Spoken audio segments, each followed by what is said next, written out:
serverless, c'est la fin de ce qu'on appelle le pet computing. Pet computing comme étant pet, l'animal de compagnie.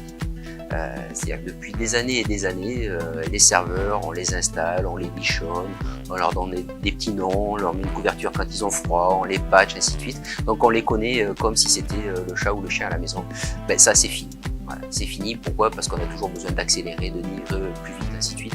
Donc on ne va plus se préoccuper en définitive du serveur en lui-même, on va se préoccuper des services fournis par les serveurs.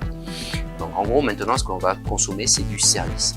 Je prends le cas par exemple d'un service de base de données, on va aller consommer du service MySQL, du service SQL Server, du service autre Postgre par exemple, sans se soucier de ce qui est en dessous.